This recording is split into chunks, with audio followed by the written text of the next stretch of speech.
3, 4, 5, 6, 7, 8, 9, 10. Mic check, 1, 2. Mic check, 1, 2.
Welcome to Valley. Please. Good evening, everyone. Let me start with a few words about the recent elections held in the United States. What we saw was the strength and resilience of the American democracy, and we saw it in action. And the American people proved once again that democracy is who we are. And there was a strong rejection of election deniers at every level, from those seeking to lead our states and those seeking to serve in Congress, and also those seeking to oversee the elections. And there was a strong rejection of political violence and voter intimidation. There was an emphatic statement that in America, the will of the people prevails. I've traveled this week, and it's been clear just how closely the world and our allies and our competitors as well have been following our elections at home. Excuse me, I have a little cold. And what these elections showed is that there's a deep and unwavering commitment in America to preserving and protecting and defending democracy. Now, let me speak briefly about our agenda over the past few days in Egypt and in Cambodia and here in Indonesia. In this moment of great global challenges, from global inflation to the climate crisis to Russia's brutal war against Ukraine, we're bringing together the broadest possible coalition of partners to deliver results. At COP27 in Egypt, I made it clear that thanks to the bold agenda of our administration, we pursue from day one to tackle the climate crisis and advance energy and security at home and around the world. The United States will meet our emissions targets under the Paris Agreement. And we're going to keep working with our partners to support the most vulnerable countries in building resilience to climate impacts and to align global ambition with the 1.5 degrees Celsius goal while supercharging our clean energy transition. At the U.S.-ASEAN Summit and East Asia Summit, I laid out a commitment to working with our partners in the Indo-Pacific to ensure a future that's vital to this region, that's free and open and prosperous as well as secure. And I met with our allies from Australia, Japan, and the Republic of Korea, underscoring our commitment and deepening our engagement with our closest partners and strengthening cooperation among our allies to meet shared threats to our own security and to their security, including the DPRK. And let me meet, I just met in person with Xi Jinping of the People's Republic of China. We had, we had an open and candid conversation about our intentions and our priorities. It was clear, he was clear and I was clear, that we'll defend American interests and values, promote universal human rights, and stand up for the international order and work in lockstep with our allies and partners. We're going to compete vigorously, but I'm not looking for conflict. I'm looking to manage this competition responsibly. And I want to make sure that every country abides by the international rules of the road. And we discussed that. Our One China policy has not changed, We oppose unilateral change in the status quo by either side, and we're committed to maintaining the peace and stability in the Taiwan Straits. It was also clear that China and the United States should be able to work together where we can to solve global challenges that require every nation to do its part. We discussed Russia's aggression against Ukraine, reaffirmed our shared belief in the threat or the use of nuclear weapons is totally unacceptable, and I asked that Secretary Blinken travel to China to follow up on our discussions and continue keeping the lines of communication open between our two countries. Looking ahead at the G20 meetings tomorrow, we're going to be taking on the very issues that matter to the people's lives, not only here, but also our allies and our partners. That means tackling the suffering that Russian aggression has unleashed, not just in Ukraine people, but the people around the world, particularly food insecurity, and strengthening the fundamentals of our global economy for everyone. Support for debt relief, reforms for multilateral development banks, investments to bolster global health security, and to make sure the world is better prepared for the next pandemic. The G20 has been an important forum for the world's largest economies to work together for the good of people everywhere, and I'm looking forward to our meetings tomorrow. Now let me close with this. On my first trip overseas last year, I said that America was back at home, back at the table, and back to leading the world. In the year and a half that's followed, we've shown exactly what that means. America is keeping its commitments. America is investing in our strength at home. America is working alongside our allies and partners to deliver real, meaningful progress around the world. And at this critical moment, no nation is better positioned to help build the future we want than the United States of America. Now, I'm happy to take questions, and I'm told there are going to be 4 questioners, but I'm not going to do 10 questions from each questioner. All right? Let's make that clear at the outset here. And Ken Thomas, Wall Street Journal. You said at the outset of this meeting that you did not want competition to turn into conflict. Based on this meeting today, do you believe a new Cold War with China can be avoided? And specifically on the issue of Taiwan, you spoke about intentions. Do you believe China is intending to invade Taiwan at some point? And what warnings did you issue to President Xi if he were to take such action? Well, to answer the first part of your question, I absolutely believe there need not be a new Cold War. I've met many times with Xi Jinping, and we were candid and clear with one another across the board. And I do not think there's any imminent attempt on the part of China to invade Taiwan. And I made it clear that our policy on Taiwan has not changed at all. It's the same exact position we've had. I made it clear that we want to see cross-strait issues peacefully resolved, and so it never has to come to that. And I'm convinced that he understood exactly what I was saying. I understood what he was saying.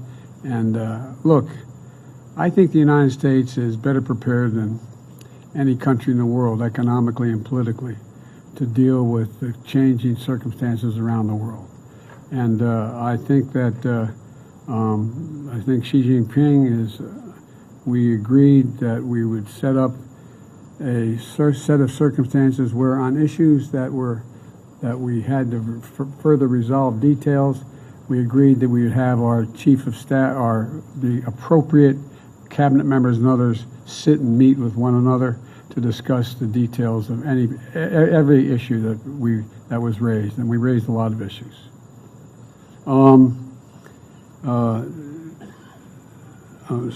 Sung Kim, Associated Press.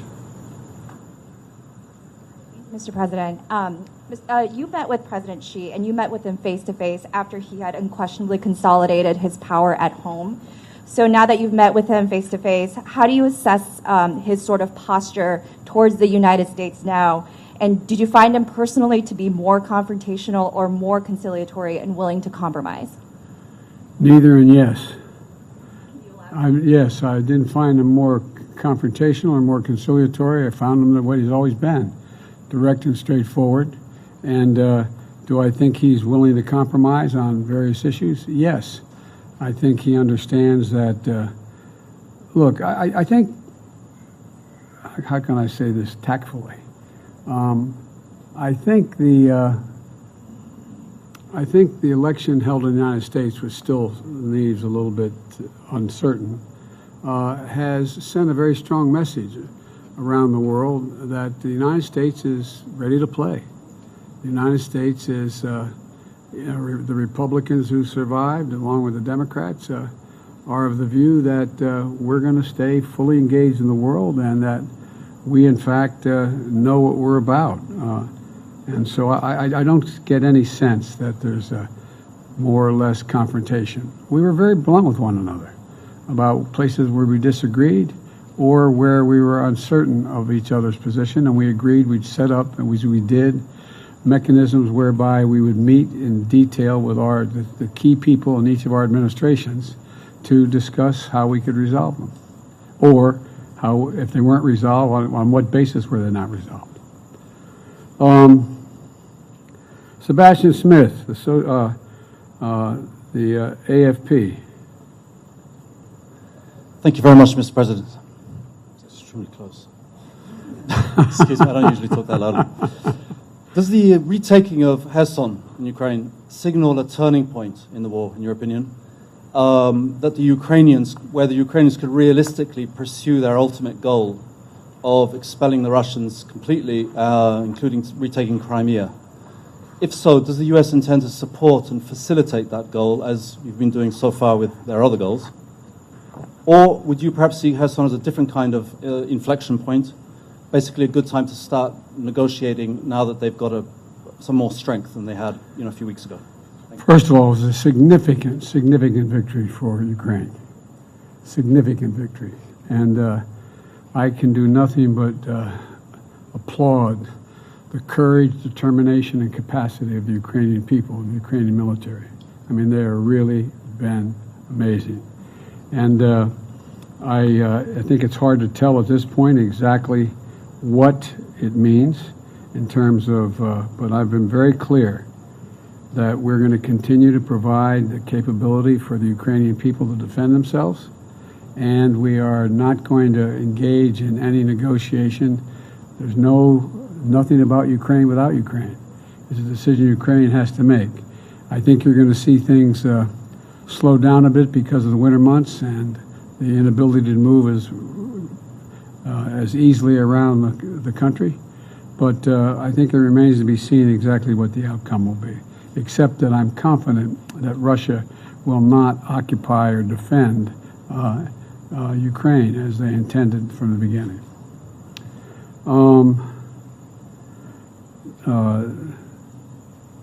I can't have trouble reading this. Reuters, Natanja Bose. President, quick question on North Korea, which appears poised to conduct a new nuclear test. I'm wondering if you can talk about your specific discussions with President Xi on that. To what extent do you think China has the ability to talk North Korea out of conducting such tests? And what are the repercussions for U.S.-Chinese relations if a test goes forward? Well, first of all, it's difficult to say that I am certain that China can control North Korea, number one. Number two, I've made it clear to President Xi Jinping that I thought they had an obligation to attempt to make it clear to North Korea that they should not engage in long-range nuclear tests. And I made it clear as well that if they did, they, meaning North Korea, that we would have to take certain actions that would be more defensive on our behalf, and it would not be directed against North Korea. It would not be directed against China, but it would be to send a clear message to North Korea. We are going to defend our allies as well as American soil and American capacity. And so, but I do not think that it's difficult to determine whether or not China has the capacity. I'm confident China is not looking for North Korea to engage in further escalatory means, because I made it clear, and I made it clear from the very beginning and last year as well, that we will do what it needs to defend our capacity, to defend ourselves and our allies, South Korea as well as Japan, and that we'd be more up in the face of China, but it wouldn't be because of China. It'd be because of what was going on in North Korea. So, again, on a number of these issues, we have put together teams where our National Security Advisor, Secretary of Defense, and others are going to be engaging with their counterparts in China to see, and we're not going to be able to work everything out. I'm not suggesting this is kumbaya, everybody is going to go away with everything in agreement. But I do not believe there's a need for concern of as one of you raised the legitimate question, a new Cold War. And I think that I'll conclude by saying it this way. I want to be clear, and be clear with all leaders, but particularly with Xi Jinping, that I mean what I say and I say what I mean. So there's no misunderstanding. That's the biggest concern I have is a misunderstanding about intentions or actions on each of our parts. So we went into, I look at my team, how long did that meeting last? 3.5 hours. So we covered an awful lot of territory. And I must say that he was as straightforward as he has been with me in the past. And I think that we understand one another, which is the most important thing that can be done. I guess all of you are going swimming from here. It's not far. But Mr. President, what should Americans expect from Congress as it relates to abortion rights after the midterms? I don't think they can expect much of anything other than we're going to maintain our positions. I'm not going to get into more questions. I shouldn't even answer your question. No, I don't think that. I don't think there's enough votes to codify unless something happens unusual in the House. I think we're going to get very close in the House, but I think it's going to be very close, but I don't think we're going to make it. All right, thank you, everybody. Thank you. That